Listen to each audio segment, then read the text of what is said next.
ألف لام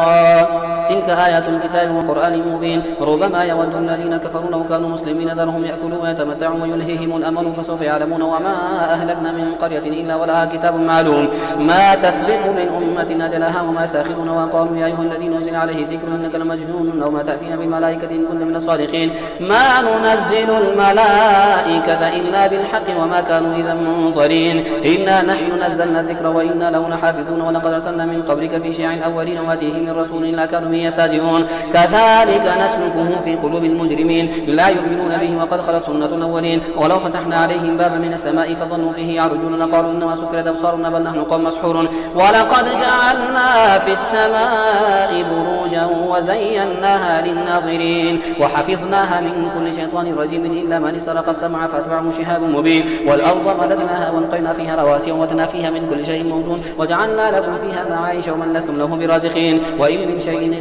إلا عندنا خزائنه وما ننزله إلا بقدر معلوم وأرسلنا الرياح لواقح فأنزلنا من السماء ماء